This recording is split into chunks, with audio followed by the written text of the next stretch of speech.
Hello everyone in CSC-134, C++ programming. Welcome to week 12 of the class. Not very many weeks left.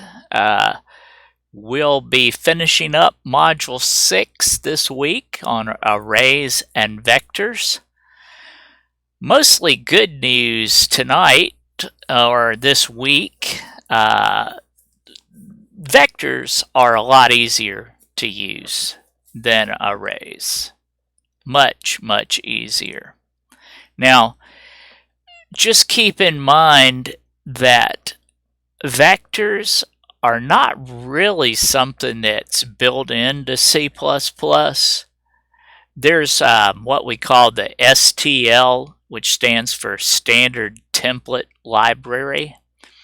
And the STL contains additions to the language to make life easier.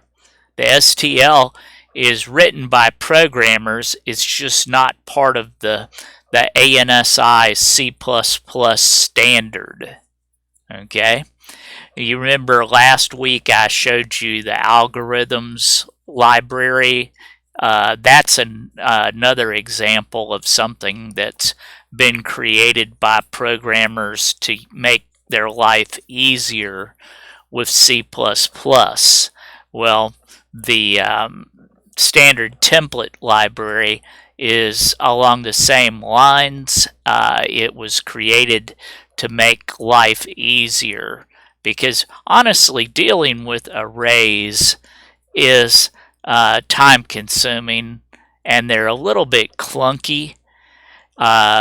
For instance, I need to fix the numbering on this checklist, but what happens is when you put bullets in there, it tries to count the bullets as part of the number. So I'll try to have that corrected by the time you see this material. I'm doing this lecture on a Sunday night, so the module opens up, or this material opens up on at midnight.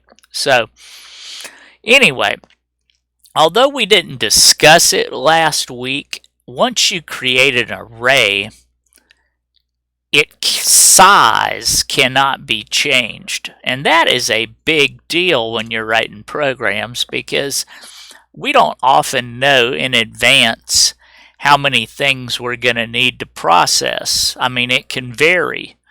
And so if you are, forced to stay within the size limits that were created when you wrote the program, that's a big handicap that we can't expand it.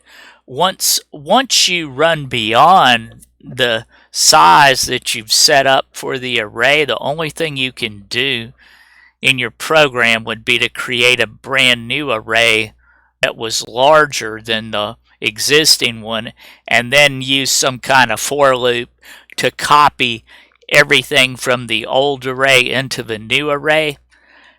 That really slows the programs down when you do that. So there's a better way, and the better way is called a vector. V-E-C-T-O-R, vector. Okay. One last thing about arrays. I don't, in an introductory C++ class, I don't really force students to write anything with multi-dimensional arrays. But just so you know, an array could have more than one dimension. It could have 2 or 3. Most humans have trouble thinking beyond 3 dimensions because the world that we deal with day in and day out is a 3-dimensional world. We have depth, we have height, and we have width. And that's pretty much it. That's 3 dimensions. When you get into a 4th dimension, that's something that we don't deal with as humans. So it's kind of hard for folks to visualize that, but I have written programs where I had an array that was 5 dimensions. That's about as much as my brain can deal with. So anyway, just so you know, an array can have more than 2 dimensions. All right, page 435 in your book is where we start talking about vectors. And basically what they did in the standard template library is they wrote an object wrapper around an array, and it solves a whole bunch of problems. It makes it much easier to work with than arrays. And the functions that I showed you last week in the algorithms library and the numeric library, all of those still work with vectors. So you don't have to learn anything new or have different functions to work with vectors. So vectors are similar to arrays in the following ways. A vector holds a sequence of elements just like an array. It stores elements in contiguous memory locations, and you still use a subscript operator just like with an array to get to the individual elements. So the square brackets with the number inside or the variable inside to get to the individual elements of that vector. Here's how they're different. Your book doesn't really come right out and say this exactly, but vectors are different from an array in that you don't have to tell C++ how many elements are in a vector. You can actually, and we'll do this, you can actually create a program with a vector in it that doesn't have the size of the vector specified at all. And then as the program runs, you can dynamically add elements to the vector. And there's a size function that you can use and find out how many elements are in the vector at any given time.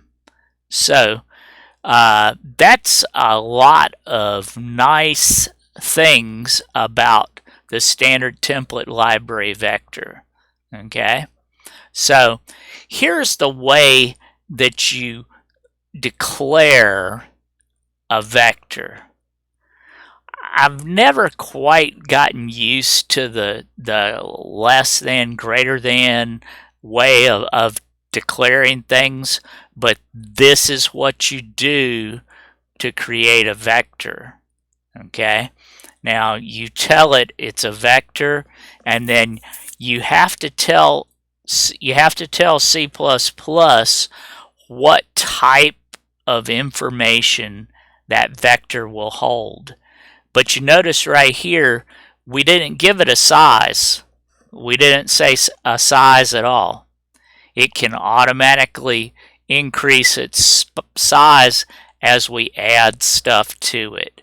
And like I said earlier, you use the square brackets with the subscript to get to the individual elements. So some things to remember. If you're going to use a vector, you've got to add this include right here to the top of your program. You've got to add this to the top of your program. Okay? Now, vectors support all the standard types like int, double, float. So you can have a vector of strings. So right here, we're creating a vector named scores, and we're telling it that it's going to have 30 elements in there. Now, just so you know, we could still add elements to this scores vector. we're just setting it up initially with 30 elements. Now, if you want it even nicer, if you wanted all 30 elements in this int vector to be automatically filled with zeros, you add a comma and put the 0 value there, and it will initialize it automatically. Okay? And of course, you could actually fill a vector with another vector. That's kind of nice if you want to load one with something, another vector's contents. So let's look at some programs out there in Blackboard. You have got some sample programs, and I'm going to put this video in the folder with those sample programs. Now, those sample programs are in the vector program examples folder that you'll see, and here they all are. And so here's an example that I've got for you for storing and retrieving values from vectors. So let's take a look at that. Right here it is in Genie. And let's see if we can pick out the important things here that are new to us. Right here, we had to add that line to do the vector. Okay, include vector. Okay, now here, this vector is going to be created with 5 elements in it. You can see we're creating a vector that's going to hold integers. The name of the vector is hours, and it's going to have 5 elements in it. Here we're creating a vector of doubles, and it's going to have it's going to be named pay rate, and it's going to have 5 elements in it. Now, once you get beyond this point, working with the vectors is no different from working with an array. When we're down in here, the syntax looks pretty much the same. Here we're loading from the keyboard. We're letting somebody key in the hours. And here we're letting somebody key in the pay rate. So we're just winding through this loop. You notice this for loop says do this 5 times. That's what's in number of employees. So it's going to run through here loading hours and pay rates 5 times. And then down here, it's going to wind it back out. It's just bumping the index by 1 each time. So each time through the for loop right here is where it's bumping it. Why do we have this index plus 1 there? Well, we wouldn't want to tell the person running the program that employee 0 had this pay rate in hours. So they're actually bumping the index. We know that the valid elements would be 0 through 4 here because it starts at 0. But most humans don't start counting at 0. They start counting at 1. So we're automatically bumping index, increasing index by 1 so that it makes sense to the person running the program that we have employee 1, 2, 3, 4, and 5. So I'm going to build this, but before I build it, I don't want to have to key 5 employees in. I just want to have to key 2. So I'm changing that to 2. And then I'm going to build it and run it, okay? And it says enter the hours worked by 2 employees. So hours worked, we'll say this person worked 40 and their pay rate is $35 an hour, okay? And then we've got employee 2, and we'll say they worked 50 hours and their pay rate is $30 an hour. And so you can see it wound through there, calculating the pay for each employee, and that was all. So not much difference. The main difference really in this program was our declarations here and the fact that we had to include that vector library. Aside from that, no difference.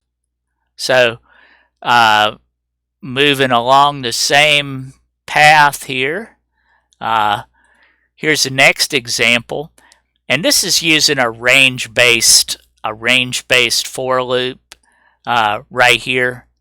We've got a range-based for loop there, so we don't have to bump the index and all. And here we've got another range-based for loop.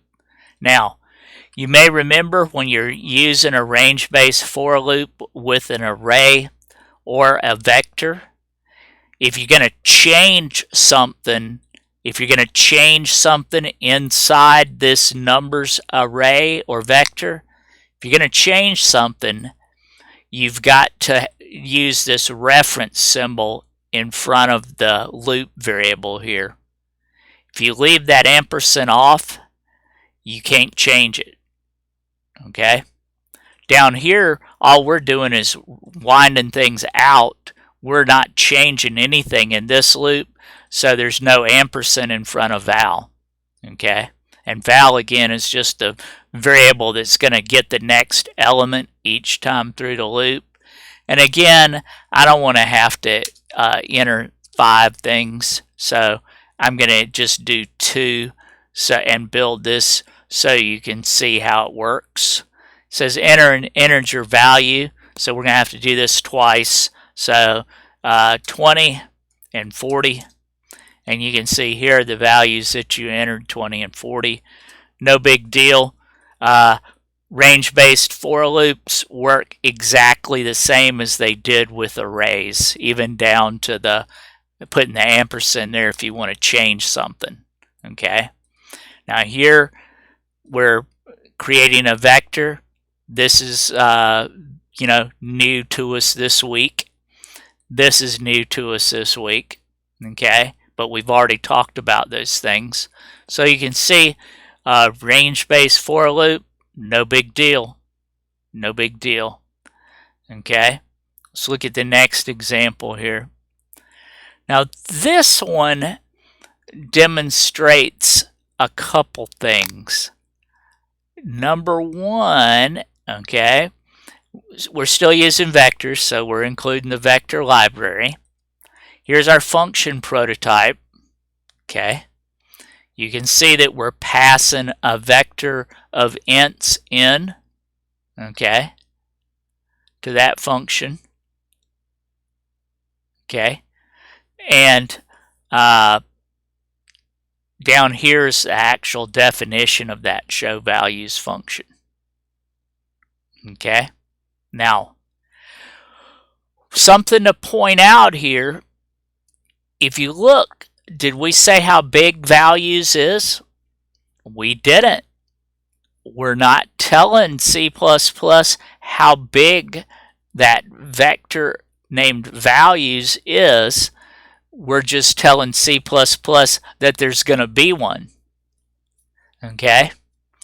Now here's how we're adding something to the end of that vector, or adding a new value each time through.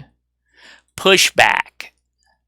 Pushback pushes something onto the back of that values. So it pushes it onto the end of the values vector. So each time through this for loop, we're going to add a new value to values. Okay? Now, if you'll notice, what they're doing is they're starting at 0 and they're running up to 6. Okay? 0 to 6. And each time through the loop, they're multiplying whatever count is by 2. So we should end up with the first element being 0, the second element being 2, the third element being 6, and so on as this runs. We'll build it and then we'll run it. And you can see 0, 2, 4 is multiplying by 2. Let's see, 6. Okay, that loop counter's 3 multiplied by 2 is 6. And then 4 multiplied by 2 is 8, and so on. Okay, so only new concept here in this example, pushback. Pushback. That adds something new, and we did not specify a size in advance here. Okay, we didn't specify a size in advance, so the vector is going to grow each time through. Okay, all right, let's go to the next one.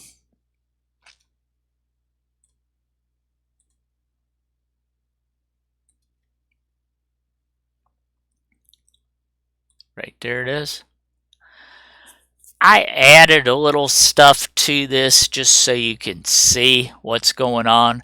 Now, this example is doing the pushback to add. It's adding a 1 to this empty values vector. So it's adding a 1 to it, then it's adding a 2 to it, then it's adding a 3 to it. Okay? And then here it's telling us how many things are in it, which should be how many? 3, right? Okay. Next, it's going to go through and pop back, remove something from the vector. Pop back. So each time we call pop back, it takes something off the end, it chops something off the end of this values vector.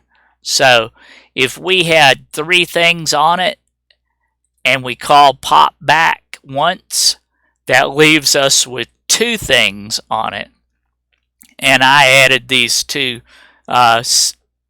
prints to see out just so you could see how many things were in it. So we'll build this and then run it, and you can see here it is running. Okay, the size of values is 3. That came from this line right here. Okay, then we wrote out popping a value off the vector. That's this line right here. And then we actually removed something. And then I printed values 0 and values 1 so that you could see that it did in fact take it off the end. It got rid of the 3. And then it's after this it says the size of values is now 2. And then you can see we just popped the last 2 things off of it. And so that's our introduction to vectors. Now, one thing that I thought I had in the PowerPoint, but maybe not. Let's see if there's anything left here. Yeah, wanted to point this one out to you. Okay. You may remember that if we were dealing with an array, we could initialize the array with a statement with the curved brackets, the squiggly brackets. The only difference is when you initialize a vector, you notice there's no equal sign right here where I'm pointing. There's no equal sign when you initialize a vector this way. Okay, if numbers had been an array, we would have had to have an equal sign right here where I'm pointing. We would have had to have an equal sign there. So just keep that in mind, that if you're going to initialize something with an initialization statement like this with the curved brackets, then you've got to leave the equal sign off. Okay. Now there's some other things that you can do with vectors that are real handy. Okay. You could call the at function of a vector right here and get whatever's at that position. I don't really know that that's, that's probably more typing than if we had just done a square bracket and the I to do the same thing. Okay. You can see how the maximum number of elements that a vector can store. Okay. So that might be interesting sometime to know how many elements you could actually have in there. Okay.